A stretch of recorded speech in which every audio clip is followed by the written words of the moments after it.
സെമിത്തേരി എന്ന് കേൾക്കുമ്പോൾ നമ്മുടെ ഉള്ളിലേക്ക് ആദ്യം ഓടിയെത്തുക ഭീതിയുണർത്തുന്ന ഇരുണ്ട ഒരു അന്തരീക്ഷമായിരിക്കും.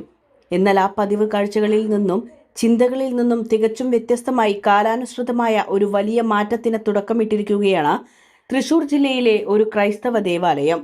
പുതിയ കാലത്തെ സ്ഥലപരിമിതിക്കും അതോടൊപ്പം തന്നെ നേരിടുന്ന പാരിസ്ഥിതിക പ്രശ്നങ്ങൾക്കുമുള്ള കൃത്യമായ ഒരു പരിഹാരമാണ് ഈ ദേവാലയം ഇന്ന് മുന്നോട്ട് വയ്ക്കുന്നത്.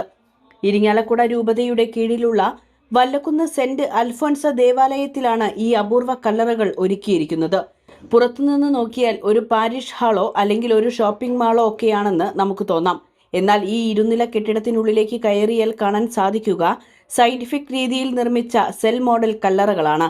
ഇരുനിരകളിലായി ഏകദേശം 6000 ചതുരശ്ര അടി വിസ്തീർണത്തിൽ 388 കല്ലറകളാണ് ഈ കെട്ടിടത്തിനകത്ത് ക്രമീകരിച്ചിരിക്കുന്നത്. ഏകദേശം 3 കോടി രൂപ ഇടവക ജനങ്ങൾ തന്നെ പിരിവിട്ടെടുത്തുകൊണ്ടാണ് ഈ അത്ഭുത നിർമ്മിതി പൂർത്തിയാക്കിയിരിക്കുന്നത്. ഏകദേശം 388ഓളം കല്ലറകൾ നമുക്കിവിടെ കാണാനായിട്ട് സാധിക്കും. അതുപോലെ തന്നെ ഒരു ക്രൈസ്തവ ദർശനം, മരണത്തിനപ്പുറം ഒരു ജീവിതം കൊണ്ടെന്നുള്ള ക്രൈസ്തവ ദർശനത്തെ മുറുകെ പിടിച്ചുകൊണ്ടാണ് ഇങ്ങനത്തെ ഒരു സിമിട്രി ഇവിടെ രൂപീകൃതമായത്. ചൂടും മഴയും തുടങ്ങി കാലാവസ്ഥ എന്തുതന്നെയായാലും സംസ്കാര ചടങ്ങുകളിൽ പങ്കെടുക്കാൻ എത്തുന്നവർക്ക് ഈ ഇരുനില കെട്ടിടത്തിനുള്ളിൽ നിന്നുകൊണ്ട് യാതൊരു ബുദ്ധിമുട്ടുമില്ലാതെ പ്രാർത്ഥനകളിൽ പങ്കുചേരാൻ സാധിക്കുമെന്നതാണ് ഇതിന്റെ ഏറ്റവും വലിയ പ്രത്യേകത. നിലവിൽ കേരളത്തിലെ വിവിധ പള്ളികളിൽ സെമിത്തേരിയോട് ചേർന്ന് ഇത്തരം സെൽ കല്ലറകൾ നിർമ്മിച്ചിട്ടുണ്ടെങ്കിലും ഒരു പ്രത്യേക കെട്ടിടം തന്നെ പണിത് അതിനുള്ളിൽ പൂർണ്ണമായും കല്ലറകൾ ഒരുക്കുന്നത് കേരളത്തിൽ തന്നെ ഇതാദ്യമായാണ്. പഴയകാല തുറന്ന സെമിത്തേരികളുടെ സമീപത്ത് താമസിക്കുന്നവർക്ക് അനുഭവിക്കേണ്ടി വരാറുള്ള പാരിസ്ഥിതിക പ്രശ്നങ്ങൾ പൂർണ്ണമായും ഇല്ലാതാക്കാൻ ഈ പുതിയ സംവിധാനത്തിലൂടെ സാധിക്കുമെന്ന് നിർമ്മാണത്തിൽ സജീവമായി പങ്കെടുത്ത ഇടവകാംഗം സണ്ണി സാക്ഷ്യപ്പെടുത്തുന്നു. സാധാരണ നമ്മൾ കുഴിയിൽ വെക്കുന്ന പോലെ ബോഡി വെക്കാൻ പറ്റില്ല. നമ്മൾ ഇതിനൊരു ഓപ്പറേഷൻ പ്രൊസീജിയർ ഉണ്ട്. ഈ ബോഡി തള്ളി വെക്കുമ്പോൾ അതിൽ നൈലോൺ, അതുപോലെ തന്നെ പ്ലാസ്റ്റിക് അങ്ങനെയുള്ള ഒന്നും പാടില്ല. മെറ്റാലിക് അങ്ങനത്തെ ഒരു സാധനങ്ങളും ഇതിൽ വോൾട്ടിൽ വെക്കാൻ പാടില്ല, ബോഡിയുടെ കൂടെ ഉണ്ടാവാൻ പാടില്ല. അപ്പോൾ ഇതെല്ലാം പെട്ടെന്ന് ബയോഗ്രേഡബിൾ ആയിട്ടുള്ള മെറ്റീരിയൽ ആയിരിക്കണം. ആ രീതിയിലാണ് ഇത് ഡിസൈൻ ചെയ്തിരിക്കുന്നത്. ഇതൊരു കവറാണ്. ഈ കവർ നമ്മൾ സൈഡിൽ നിന്ന് കട്ട് ചെയ്ത് ആവശ്യം വരുമ്പോൾ ഇതിനെ പുറത്തോട്ട് എടുത്ത് മാറ്റി വെച്ച് ബോഡി പുഷ് ചെയ്യുക.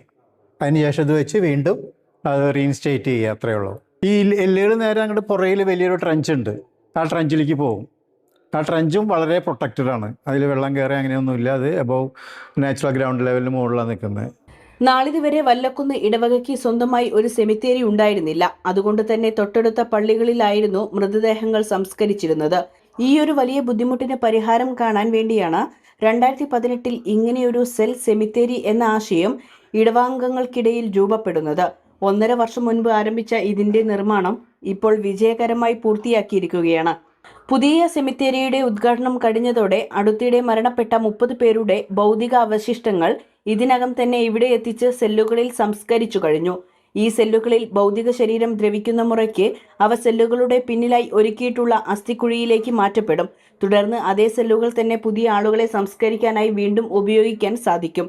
ചുരുക്കത്തിൽ സ്ഥലപരിമിതിക്ക് ഇതിലും മികച്ചൊരു പരിഹാരം ഇനി കാണാനില്ല. പരമ്പരാഗത രീതികളിൽ നിന്നും മാറി ചിന്തിച്ചുകൊണ്ട് കാലത്തിന് അനുയോജ്യമായ ഇത്തരം വിപ്ലവാത്മകമായ മാറ്റങ്ങൾ കൊണ്ടുവരുന്ന വല്ലക്കുന്ന് സെന്റ് അൽഫോൻസ ദേവാലയത്തിലെ അധികൃതരും ഇടവക ജനങ്ങളും തീർച്ചയായും വലിയ അഭിനന്ദനം അർഹിക്കുന്നു. കേരളത്തിലെ മറ്റ് വിപണികൾക്കും ദേവാലയങ്ങൾക്കും ഇതൊരു മികച്ച മാതൃക തന്നെ.